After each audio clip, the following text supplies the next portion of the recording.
Hello everyone, today we're going to talk about the central regional relations in China's political governance.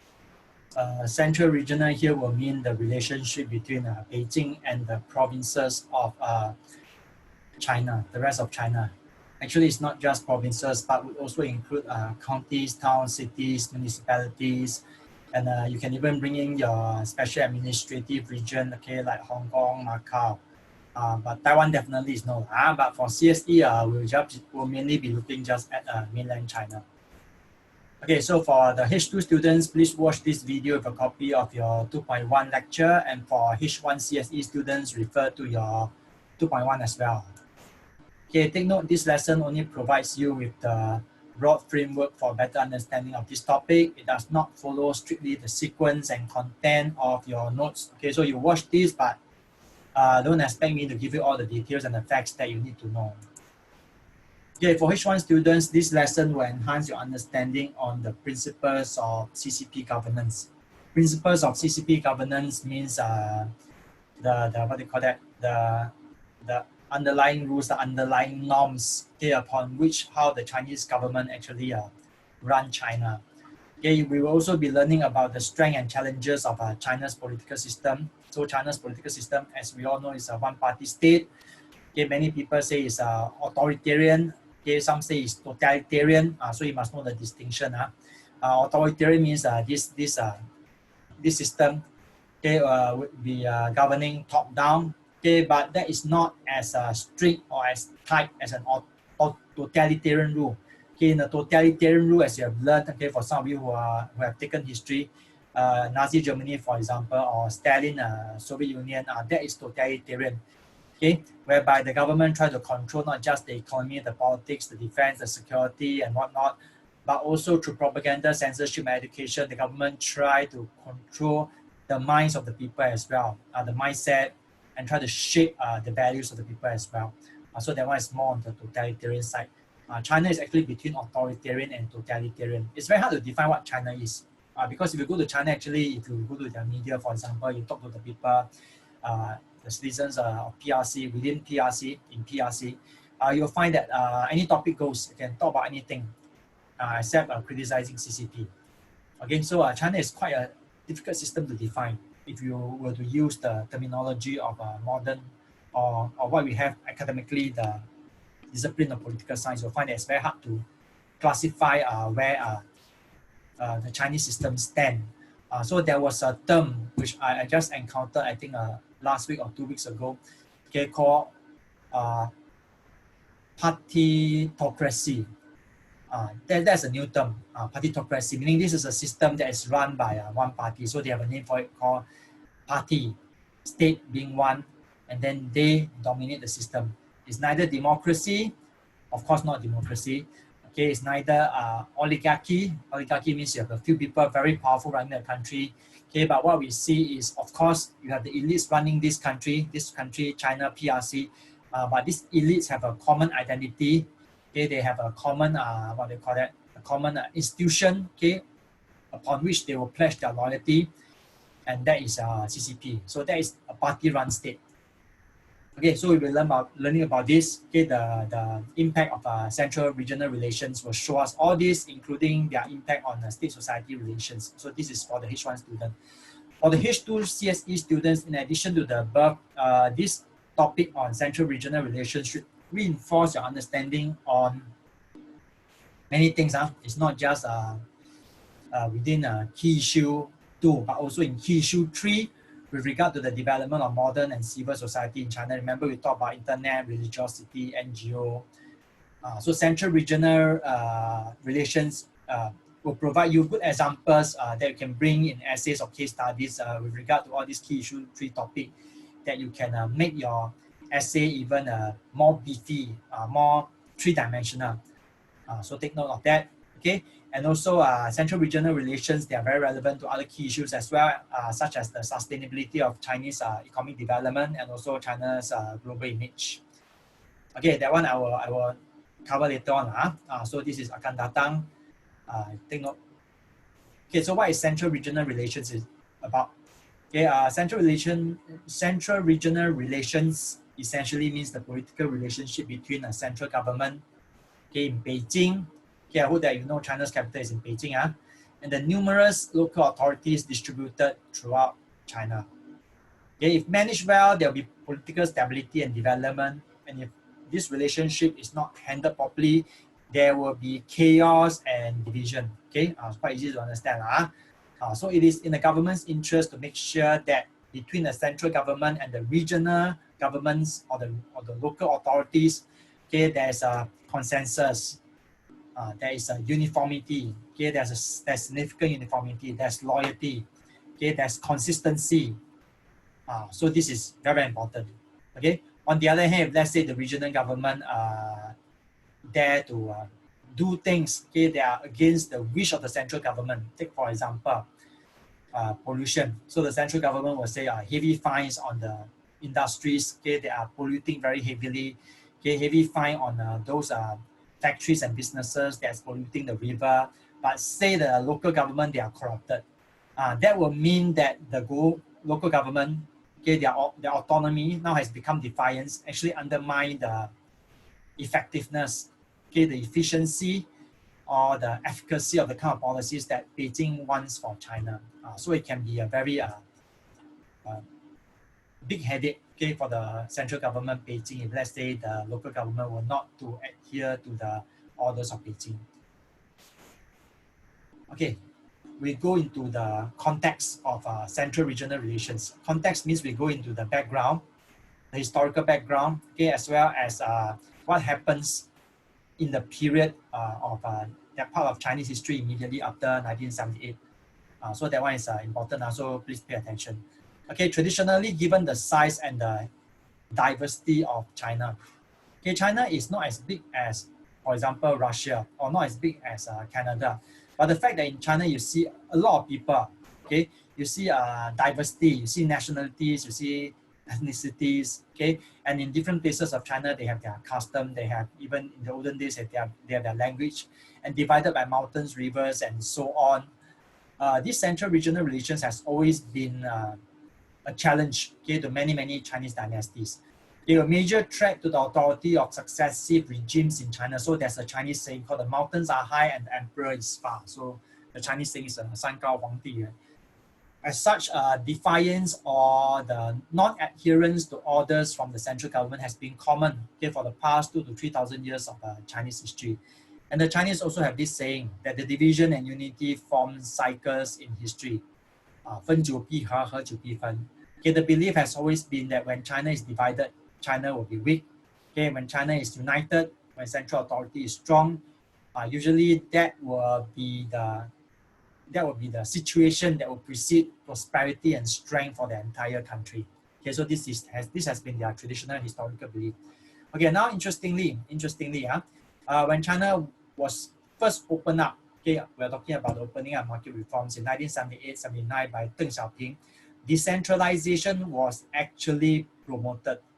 Decentralization was promoted because Deng Xiaoping wants the regions, okay, based on their unique local circumstances, to promote their own distinct, but nonetheless more effective, okay, economic reforms. Because if you are at the local areas, you would know your province best, and you will know what industries to promote, and you know what kind of investment to attract, okay, and you will know where to invest in. For example, if let's say you are in Guangdong, you will know that you have to work with Hong Kong, you have to work with Macau, say for example, as compared to say you are in Heilongjiang, then that will be different. You have to learn to capitalize on your existing heavy industrial base, if let's say you are in Heilongjiang. So the kind of economic development, given the regional variance, okay, will require China to be decentralized in order that the economic reforms can be pursued more effectively.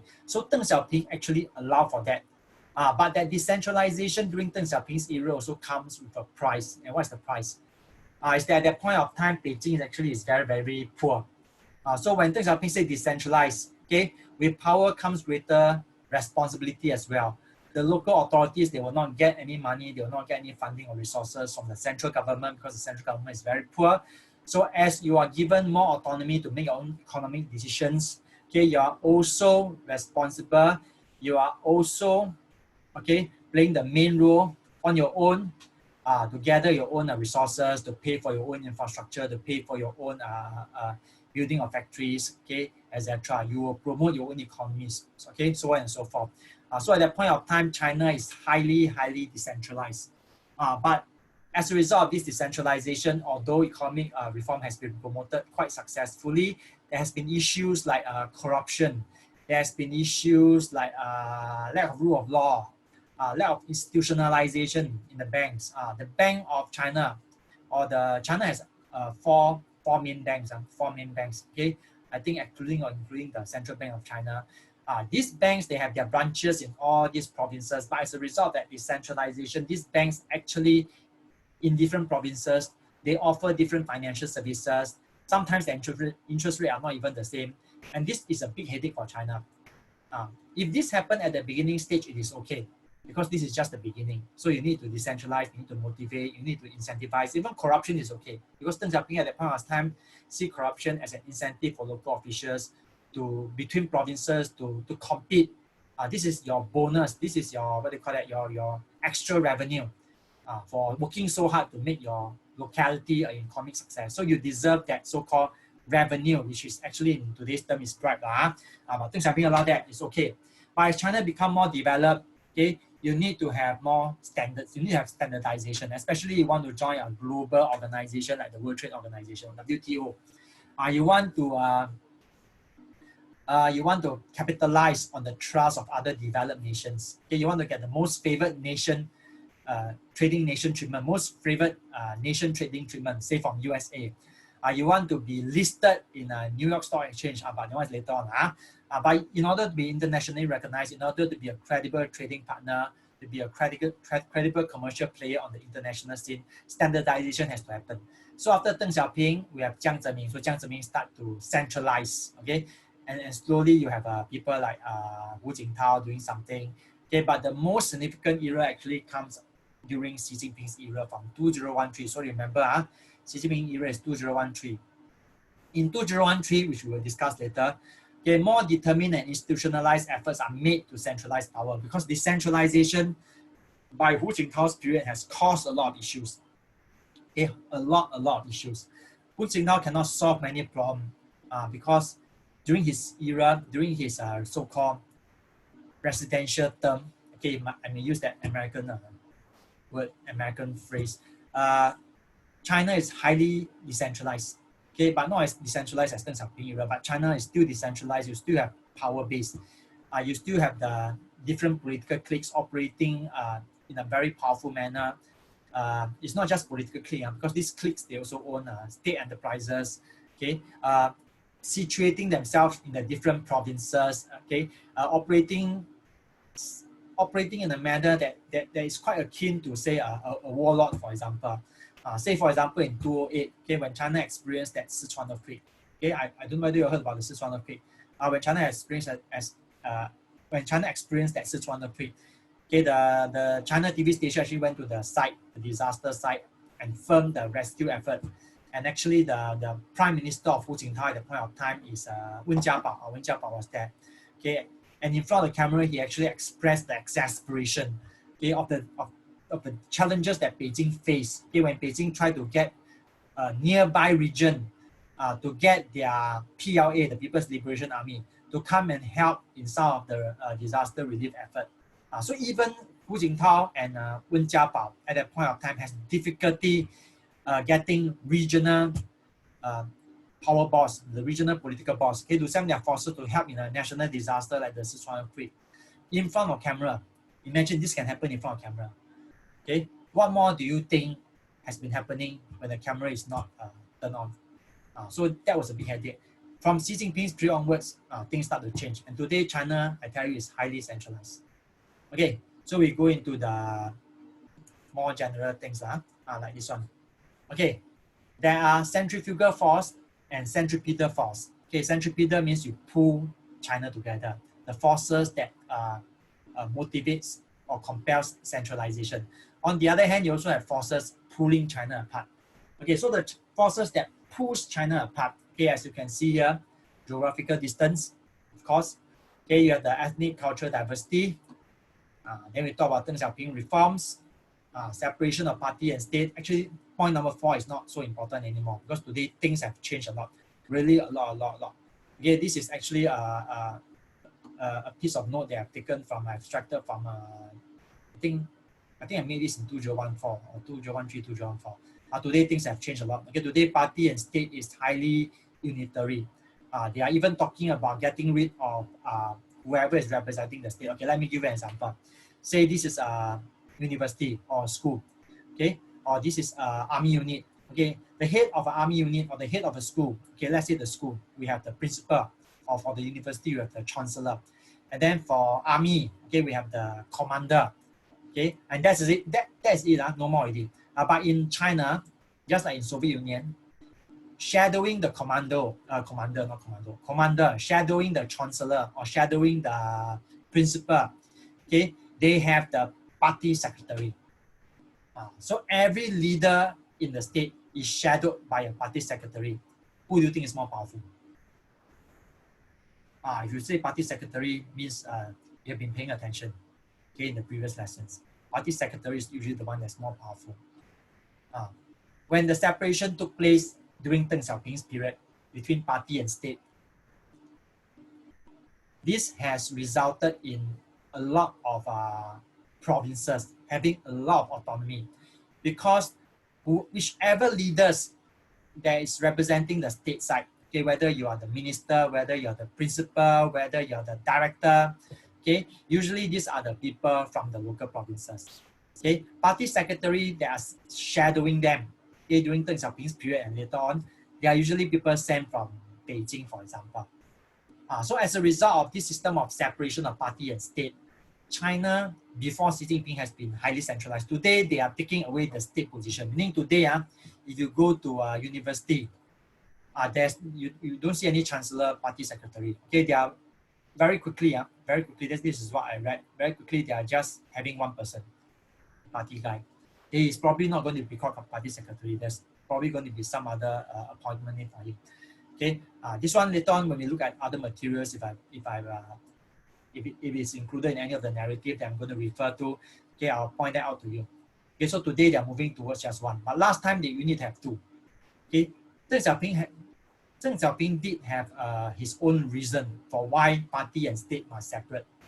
The reason being that when Deng Xiaoping started his reforms, there are a lot of opposition from his comrades in the party. Okay, unlike people like Mao Zedong or even today Xi Jinping, Deng Xiaoping, when he started the market reforms, he's actually not the most powerful person in China. He's just one of the very powerful people. So at his level, at his rank, you still have people like Chen Yi, conservative. You still have people like Ye Jianying, all this. So Deng Xiaoping is just the best of the equals, the best of his equals. So he need to separate party and state so that he can get the state to do his reforms, okay, or the party secretary. Usually they are very ideological. Usually they are very conservative and die-hard communists. Okay, they can watch and then see for themselves that Deng Xiaoping reforms, okay, when taken place in action, actually brings more benefits to China than if, let's say, the locality were just to follow the communist doctrine. So the party secretary can actually see how Deng Xiaoping reforms is successful.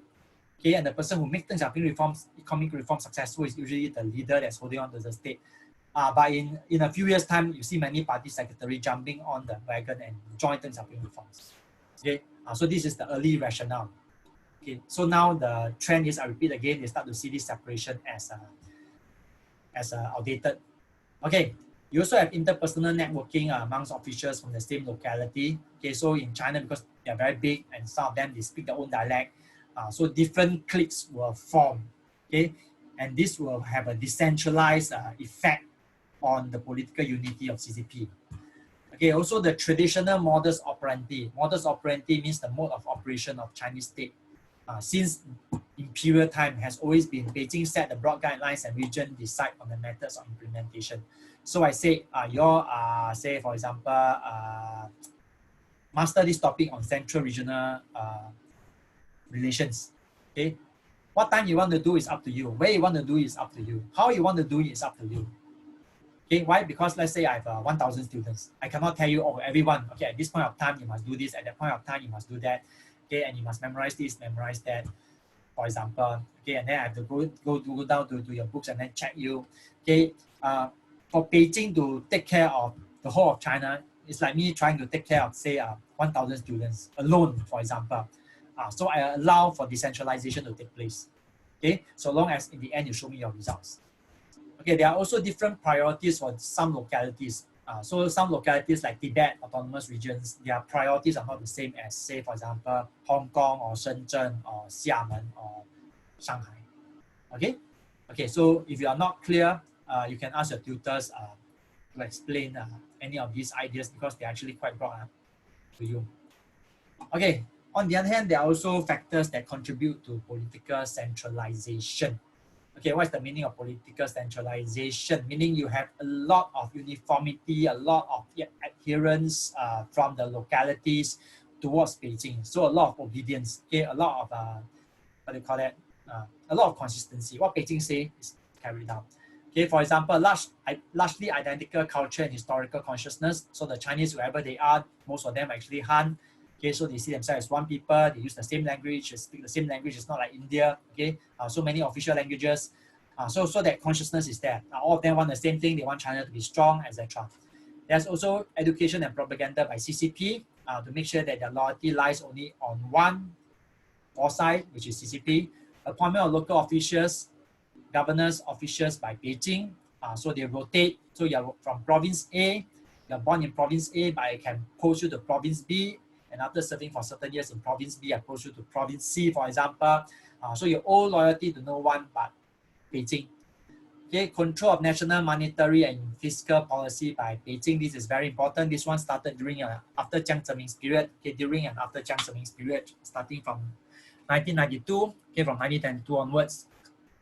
So Beijing will take the revenue from the local provinces and then they will reallocate the money to the provinces so that the poorer ones will have more to spend, and then the richer one, of course, they'll pay more tax, but on their own, because they can generate revenue, they'll get less funding from Beijing. Uniform party ideology, state laws, so they all believe in communism. Okay, it's not like US, where different states, they have different laws, say, for example, on traffic rules, on abortion. In China, all the provinces, they are all under the same set of laws. Okay, powerful regional party secretaries who receive orders directly from Beijing. Any party secretary that you see in China, whether it's in the school, in the army, or in the provincial administration, their career, their promotion, their appointment, their rotation, all depends on Beijing. So they have no choice but to be loyal to Beijing. Reforms towards political centralization by Jiang Zemin, Hu Jintao, and of course, okay, I should add this on. And more importantly,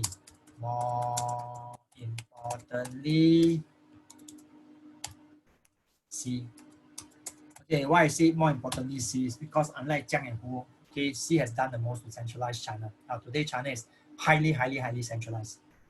Okay, factional loyalties of local senior officials emanated from Beijing means, although in Chinese politics, on the China political scene, the political scene of China, we see different types of faction. But their boss, their big boss, their master, so-called master, the head of that faction, whether you are the Shanghai clique, the Princeling clique, the Jiangsu clique, the Fujian clique, even today the Fujian clique, okay, Cai Qi, he's from Beijing. So all the boss of all these different factions, they are running the country in Beijing. The provinces are contained within the 7 military regions. This one I must change. This one is outdated. Today we only have 5 military regions. So on top of the 20 plus provinces that we see in China, imposed on them are the 5 military regions. So there's no way, so you don't tell me that China can be divided and then they can start different provinces, especially Tibet, Xinjiang, all these places can start to declare their independence. No such thing, okay? Because they are under the what do you call it? The presence, okay? The imposition of security, the imposition of stability, okay, has been forced upon this cluster of provinces, okay, which are grouped under the 5 military regions. So there's no way any of these provinces, of course, Hong Kong, not possible, can say bye-bye to China, no way, okay? Improve transportation and communication today. All these transportation and communication, passing down orders, okay, looking at what the provinces are doing, it's not an issue anymore. This is not like ancient China. Today, given the technology, it's not hard anymore. Okay, for Beijing to make sure that there's immediate synchrony. Okay, that there's a synchronous governing of China. That anything that comes from Beijing, whatever that's happening in the provinces must correspond with Beijing wishes. So Xi Jinping can look at this directly. Okay, and last but not least, the presence of combat-ready PLA in restive provinces, especially those provinces that are very tempted, say for example, to leave China. The PLA there, the armed police there, armed police are ARMED, POLIC, armed police. They are placed under the PLA. They are very pro. They make sure that nothing can happen in these places. In fact, the Tibetans and the Uyghurs in Tibet and Xinjiang respectively, they really become minorities in their own provinces. Okay, that's it. Okay, I'll end here for the first part. Okay, you will have to do the first Google form quiz, okay, to assess if you, on your own, whether you understand what I have shared with you here clearly or not. Okay, see you later. Bye-bye.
We have school tomorrow. That's what every day. I mean, like going to school. Yeah.